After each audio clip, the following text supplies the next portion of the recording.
Hello students, education platform आपके अपने YouTube channel साफ स्मार्ट क्लासेस में आपका स्वागत है। और हम पढ़ रहे हैं प्रकाश की, जिसका लेक्चर नंबर 7 आपके सामने आ चुका है। इससे पहले लेक्चर में हमने प्रकाश का वर्तन पढ़ा, उत्तर प्रश्न द्वारा और अवतल प्रश्न द्वारा, जो बेहद इंपॉर्टेंट टॉपिक थे और आपको वो जरूर देखने चाहिए। और जो लेक्चर नंबर 7 है आपके सामने खुद ही दिखाई दे रहा होगा आपको स्लाइड से ही, लेंस मेकर सूत्र। एक लेंस मेकर सूत्र होता है, फॉर्मूला होता है 1/f बराबर n21 - 1 1/r1 - 1/r2। ये लेंस मेकर सूत्र है और ये बोर्ड एग्जाम में 4 या 5 मार्क्स में आता रहता है। तो ज़्यादा भारी नहीं है, सिर्फ आपको बेसिक लेवल आना चाहिए। अपवर्तन कैसा होता है, प्रकाश विरल माध्यम सघन माध्यम में आता है, सघन से विरल में जाता है, तो उन कंडीशन के बारे में आपको पता होना चाहिए और उनकी वीडियो मैंने आपको पढ़ा रखी है। इससे पहले लेक्चर नंबर 7 है, लेक्चर नंबर 4 और 5 में आपको मिल जाएगा। तो टाइम खराब नहीं करते हुए स्टार्ट करते हैं अपना हम लेंस मेकर सूत्र। तो देखिएगा,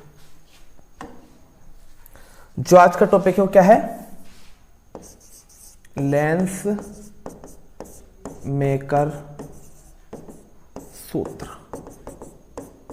और सूत्र होता है 1/f बराबर n21। किसी किताब में खाली n मिलता है, किसी में n21 - 1 ब्रैकेट में 1/r1 - 1/r2। ये प्यारा फॉर्मूला हमें ड्राइव करना है आज के हमारे इस वीडियो से। तो देखते हैं, समझिएगा। देखो डायग्राम समझिए, ये हमारी एक मुख्य अक्ष हो गई, ये हमारी मुख्य अक्ष हो गई और इसके अंदर एक उत्तल लेंस है। ये हमारा कैसा लेंस है, उत्तल लेंस है। मैंने माना ये आपकी सतह 1 है, ये आपकी सतह 1 है, ये आपकी सतह 2 है। ये वाला पृष्ठ आपका 1 है और इधर वाला पृष्ठ आपका 2 है। और जो आपका ध्रुव होता, पोल होता, वो आपका P है। इस पृष्ठ के कारण ये कहीं ना कहीं तो गोल होगा। इस पृष्ठ के कारण ये 1 का वक्रता केंद्र मैंने माना C1 आपका यहाँ है और पृष्ठ 2 का वक्रता केंद्र से गोल बनाएंगे इसको पूरे को। तो जहाँ प्रकार के नोक रख के बनता है वो आपका दूसरा पृष्ठ होगा, पृष्ठ बोल रहा हूँ सॉरी, वक्रता केंद्र C2। पृष्ठ 1 का C1 इधर, वक्रता केंद्र पृष्ठ 2 का इधर। यहाँ तक किसी को दिक्कत समस्या नहीं होनी चाहिए, दुख तकलीफ यहाँ तक कोई सही है ना, बिल्कुल। आगे चलते हैं। मैंने माना है ये माध्यम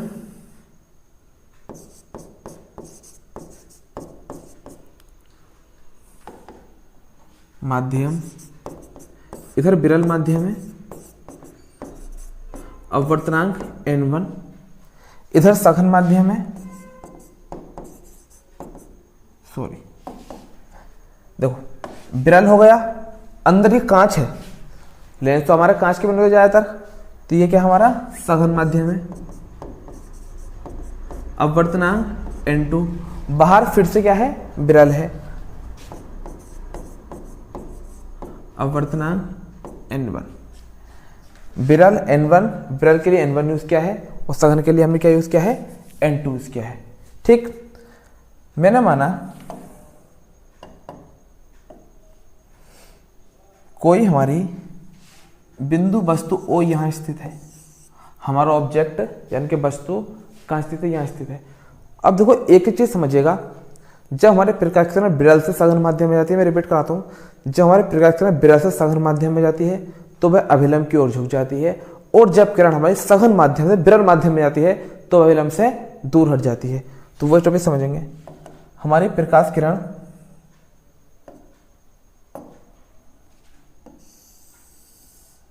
कलर चेंज कर लेते हैं, मजा नहीं आ रहा है इसमें, व्हाइट ले। हमारी प्रकाश किरण जाके टकराई इस पॉइंट पे, प्रकाश किरण चली और यहां इस पॉइंट पे आकर टकराई। अब इस प्रकाश किरणों को अगर कोई डिस्टर्ब नहीं करता, कोई भी माध्यम, तो प्रकाश किरण हमारी इस तरीके से आगे बढ़ जाती है। लेकिन अब प्रकाश किरण डिस्टर्ब हुई है, किससे डिस्टर्ब हुई है, माध्यम से। देखो विरल से सघन में प्रवेश कर रही है, जब प्रकाश किरण विरल माध्यम सघन माध्यम में जाती है तो वह अभिलंब की ओर झुक जाती है। तो मुझे इस पॉइंट पर अभिलंब चाहिए, और इस पॉइंट से अभिलंब कहाँ मिलेगा मुझे? वक्रता केंद्र से मिलेगा। कहां से मिलेगा मुझे इस पॉइंट पे? वक्रता केंद्र से ये मिलेगा मुझे अभिलंब। वक्रता केंद्र से इस पॉइंट पे क्या मिल जाएगा मुझे? अभिलंब मिल जाएगा। अब देखिए, प्रकाश किरण को सीधा जाना है, लेकिन डिस्टर्ब किसने कर दिया? माध्यम ने। अब प्रकाश किरण हमारी विरल माध्यम सघन माध्यम में प्रवेश करेगी तो वह अभिलंब की ओर झुक जाती है। तो प्रकाश किरण हमारी यूं ना जा करके अभिलंब की ओर झुक जाएगी और कुछ इस तरीके से जाकर यहां टकराएगी, अभिलंब की ओर झुक गई। अब प्रकाश किरण को अगर ये दूसरा माध्यम ना होता तो प्रकाश किरण हमारी यहां सीधी जाती और यहां पर अपना प्रतिबिंब बनाई थी। मैंने माना प्रतिबिंब यहां पे क्या बना? आई डैश मिला। लेकिन अब प्रकाश किरण भी डिस्टर्ब हुई है फिर से इस पॉइंट पे। अब प्रकाश किरण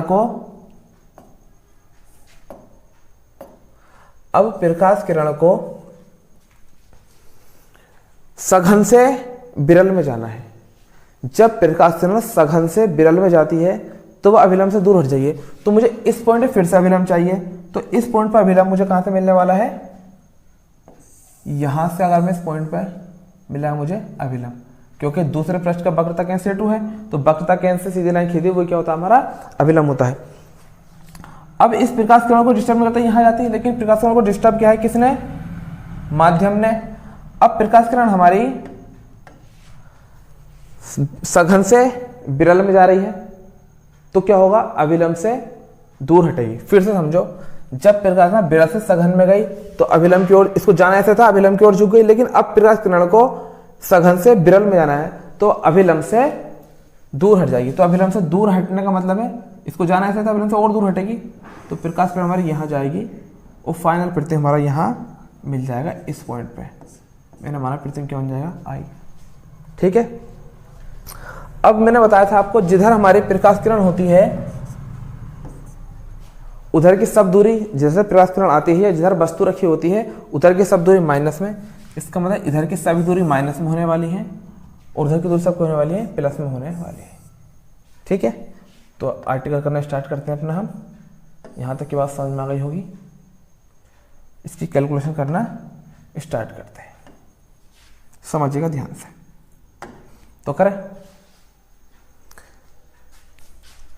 सतह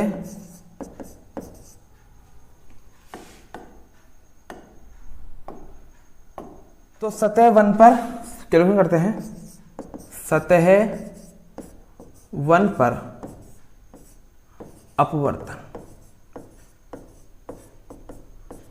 और सतह 1 पर प्रकाश किरण विरल से सघन में जा रही है। यहां लिख देता हूं, विरल से प्रकाश किरण जा रही है, सघन में जा रही है। विरल से जा रहा है सघन। फॉर्मूला होता है N2/V माइनस N1/U बराबर N2 माइनस N1/R। तो यहां समझिएगा N2/V, तो देखो N2/V, V होती है प्रतिबिंब की दूरी। तो सतह 1 ने प्रतिबिंब का बनाया है I डैश पे, तो क्या है? P I डैश, और प्लस में ले जाएगी P I dash minus N1/U। U होती है वस्तु की दूरी, तो ध्रुव से वस्तु की दूरी क्या है? OP माइनस में ले, क्योंकि इधर की सब दूरी माइनस में, उधर की सब दूरी प्लस में। क्योंकि मैंने बताया आपको, जिधर हमारी वस्तु रखी होगी उधर की सब दूरी माइनस में लेनी है। ये प्रकाश किरण जिधर से आती है उधर की सब दूरी माइनस में। तो OP, ये P हो, चलो OP लिख दो। OP कहाँ मिल जाएगी हमारी? माइनस में, माइनस OP बराबर N2 माइनस N1/R। R सतह 1 के लिए, सतह 1 के लिए वक्र त्रिज्या होगी इधर को, ये होगी आपकी R। तो P वक्र त्रिज्या होती है कि, तो ये PC1 क्या होगी? PC1 प्लस में जाएगी PC1। समझ में आ रही बात? और एक बात तो मैं इधर लिख देता हूं आपके लिए। इधर सतह 1 की बात चल रही है, तो सतह 1 पे जो है आपका वस्तु है O, और प्रतिबिंब क्या है आपका, प्रतिबिंब बना था आपका I डैश। और इधर सतह 2 के लिए, सतह 2 के लिए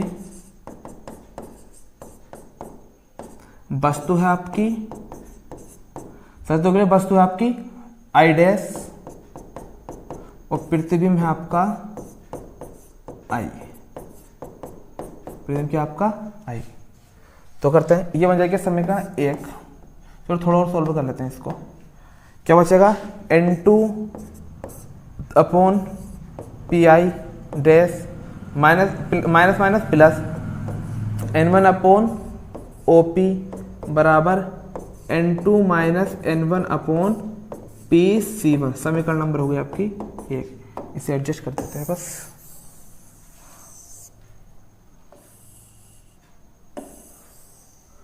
समीकरण नंबर होगी आपकी 1, कटे नहीं।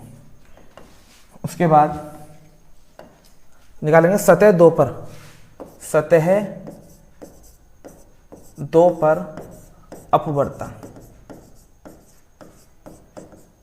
और सतह 2 पर अपवर्तन, सतह 2 पे क्या हो रहा है, सतह 2 प्रकाश किरण हमारी सघन से विरल जा रही है, सघन टू विरल जा रही है। और फॉर्मूला क्या होता है, N2 upon V minus N1 upon U बराबर N2 minus N1 upon R। और मैं आपको एक बात बताऊं, मैंने ही आपको पढ़ाया है, जब प्रकाश सघन से विरल जाती है तो N1 N2 बन जाता है और N2 N1 बन जाता है। हम ये कह सकते हैं N1 की जगह N2 लिख देते हैं और N2 की जगह N1 लिख देते हैं। कब, जब प्रकाश में सघन से विरल को जाती है। तो देखिएगा फॉर्मूला कैसे बनेगा, ये फॉर्मूला बनेगा कुछ तरीके से, N2 बन जाएगा N1 और N1 बन जाएगा N2, ऐसे यहाँ हो जाएगा N2 बन जाएगा N1 और ये बन जाएगा N2। देखिएगा N1 upon V minus, sorry पूरा मान लगाते हैं इसका, N1 अपॉन V होती है प्रतिबिंब की दूरी, तो सॉरी वस्तु की दूरी, तो वस्तु क्या है PI, और पॉजिटिव ले आएगी, अब क्या आएगा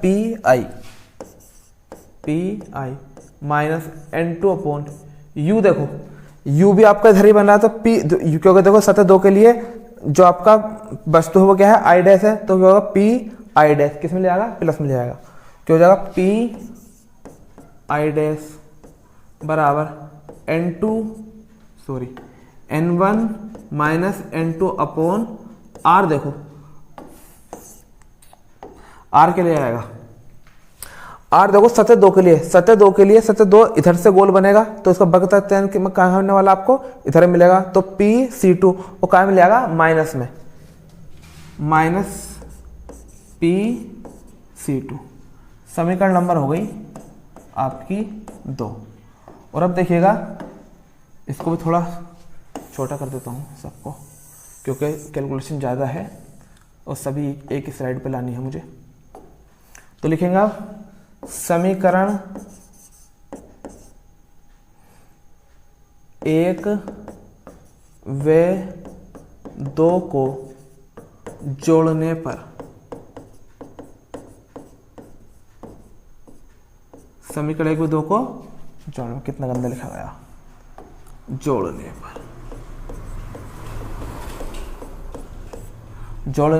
पर कीड़े बैठ जाते हैं इस पे, तो इस वजह से कर्जर थोड़ा सा खराब हो जाता। समीकरण 1 व 2 को जोड़ने पर, तो बाई साइड जुड़ेगा और राइट साइड का, कह सकते हैं लेफ्ट साइड का लेफ्ट साइड जुड़ेगा और राइट साइड का राइट साइड। देखिएगा इधर क्या गया, N2 upon PI dash plus N1 upon OP। समीकरण 2 में इधर क्या लिख दिया है, plus N1 upon PI minus N2 upon PI dash बराबर, उधर देखो क्या लिखा हुआ है, N2 minus N1 upon P(C1) इधर के लिखा हुआ है, प्लस जोड़ेंगे तो देखो plus N1 minus N2 upon कितना है -P(C2)। एक अंक पता स्टेप बजाएगा, देखो प्लस माइनस माइनस हो जाएगा, तो यहाँ पर मैं लिख देता हूँ माइनस हो जाएगा। कितना हो जाएगा ये? माइनस हो जाएगा। उसके बाद देखिएगा, उसके बाद ये है देखो N2 अपॉन PI डैश और N2 अपॉन PI डैश से ये कैंसिल हो जाएगा पूरा, ये इससे क्या हो जाएगा कैंसिल। क्या बचेगा? N1 upon OP plus N1 upon PI, क्या बचेगा? PI बराबर देखो N2 minus N1 upon P(C1)। उसके बाद देखो माइनस, यहां से कॉमन लेने वाला हूं मैं, एक माइनस कॉमन लूंगा, इस ब्रैकेट से माइनस कॉमन लूंगा तो अंदर क्या बचेगा?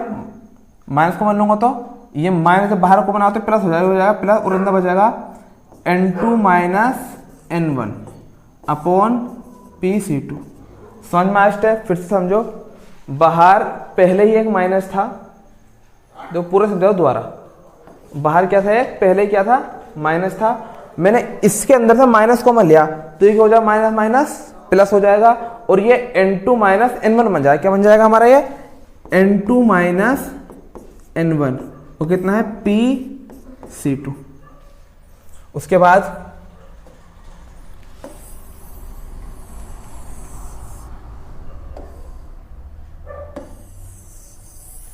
एक तो ये थोड़े से डॉग्स परेशान करते हैं, चलो उसके बाद देखिए इसको थोड़ा एडजस्ट कर लेते हैं, ज़्यादा बड़ा हो रहा है।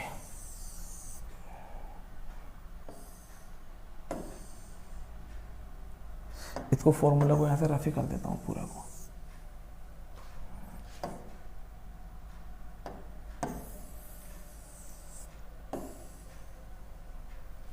ठीक, उसका इधर करता हूँ थोड़ी कैलकुलेशन। चलो अभी तो एक स्टेप हो रहेगा यहाँ पे। देखो यहाँ से ऊपर से N1 को मिल लिया मैंने, N1 तो अंदर बचेगा 1/OP प्लस 1/PI बराबर, और यहाँ से क्या मिलूंगा? N2 minus N1। देखो यहाँ भी और यहाँ भी क्या बनाएगा? N2 माइनस N1 ब्रेड को माने अंदर क्या बचेगा?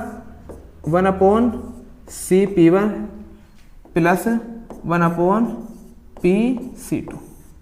उसके बाद देखिएगा इधर करता हूं, इधर देखो N1, एक काम पता है इसी स्टेप को इधर ले लो समझाने के लिए, क्योंकि थोड़ा सा आपको समझाना है।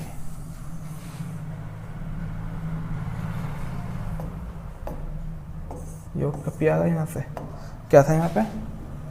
OP PI। देखो समझो, देखो N1 अपॉन OP, देखो OP जो है, OP वस्तु की दूरी होती है U, वस्तु की दूरी क्या होती है आपकी? U। PI कृत्रिम की दूरी क्या आएगी? V आएगी। उसके बाद P(C1) पहली सतह के लिए वक्रता केंद्र है, ये होगी आपकी R1। कितनी होगी ये? R1। P(C2) दूसरे लिए कितनी होगी ये? R2। सेम है बिल्कुल, दूर सतह के लिए क्या है आपका? वक्रता केंद्र। सबका चिन्ह परिवार के साथ मान लाएंगे, इधर वाली सब माइनस, उधर वाली सब प्लस। OP है, OP U है, क्या मिल जाएगा? माइनस में ले आएगा, 1/-U प्लस 1/PI। PI क्या है? V है आपकी प्रतिबिंब की दूरी, प्लस में ले आएगी क्योंकि उधर है V बराबर N2 माइनस N1 1/PC1 यह है आपका R1 प्लस 1/PC2 कितना है? R2। और किस में ले आ गए? माइनस में, क्योंकि वस्तु की साइड है ना, और जिधर वस्तु सब काय में आएगी? माइनस में आएगी, तो माइनस R2। एक काम करते हैं, इस N1 को पहुंचाएंगे इसके नीचे, तो यहाँ बचेगा -1/U प्लस 1/V। N1 पहुंचेगा नीचे, क्या हो जाएगा? N2 minus N1/N1। इस ब्रैकेट में देखो 1/R1 माइनस प्लस माइनस क्या हो जाएगा 1/R2। उसके बाद थोड़ा एडजस्ट कर देता हूँ इसको मैं, जरूरत पड़ने वाली है इसके भी तो और बॉडी की।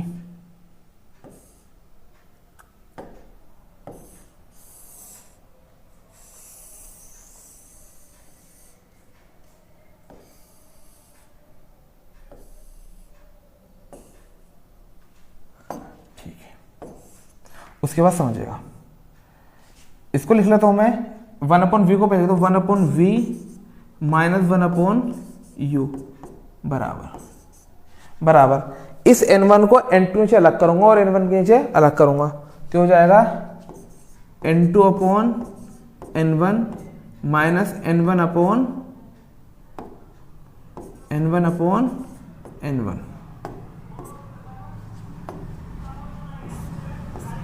और ब्रैकेट में 1/R1 माइनस 1/R2। उसके बाद देखो n1 से n1 कैंसिल और मैं साइड में लिख देता हूँ आपके लिए 1/f बराबर क्या होता है 1/v माइनस 1/u और ऐसे ही आपका n2/n1 होता है n21 क्या होता है n21। तो 1/v माइनस 1/u क्या हो जाएगा 1/f। तो इसे लिख सकता हूँ मैं यहाँ से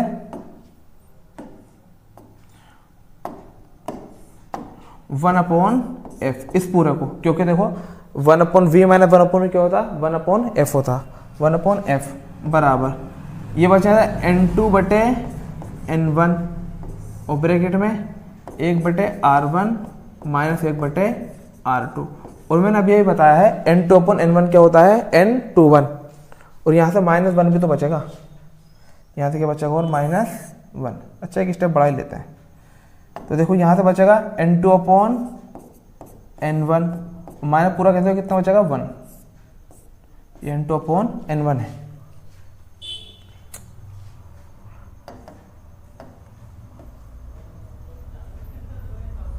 छोड़ उसके बाद देखो ये बचेगा 1/f बराबर n2/n1 n2 क्या 2n1 n21 हो जाएगा -1 कितना गंदा सा हो रहा है यहाँ पे सब n21 -1 और ब्रैकेट में 1/R1 माइनस 1/R2 और यही फॉर्मूला आपका ड्राइव हो चुका है। थोड़ा सा ऊपर करके लिख देता हूँ इसको,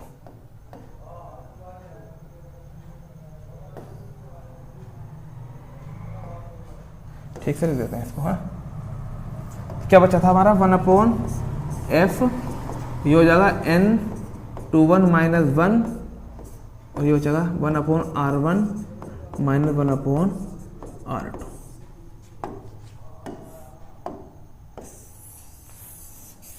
और ये प्यार से फॉर्मूला निकल का है, यही आपका क्या है लेंस मेकर सूत्र है। बहुत सिंपल था, पूरा का आप स्क्रीनशॉट ले लीजिए फिर मैं आपको बताता हूँ। देखिए इसमें करना है क्या, पहले सतह 1 के लिए अपवर्तन का सूत्र लाएंगे, फिर सतह 2 के लिए अपवर्तन का सूत्र लाएंगे और चिन्ह परिपाटी बहुत ध्यान में रखनी है इसके अंदर। इधर की सभी दूरी माइनस में और उधर की सभी दूरी प्लस में, क्योंकि इधर हमारी क्या रखी है वस्तु रखी है और जैसे हमारी प्रकाश किरण चल के आ रही है। बस इसमें आपको चिन्ह परिपाटी बहुत ध्यान रखनी है कि कहाँ माइनस लगाना है और कहाँ प्लस में लाना है, मतलब कौन सी दूरी प्लस लेनी है कौन सी दूरी माइनस में लेनी है।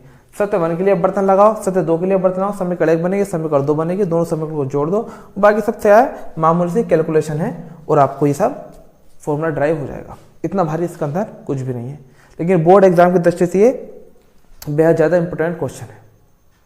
तो मुझे उम्मीद है वीडियो आपको पसंद आएगा। वीडियो पसंद आए तो लाइक कीजिए, चैनल पर न्यू है तो प्लीज़ सब्सक्राइब कीजिए, हम ऐसे ही वीडियो आपके लिए लाते रहेंगे।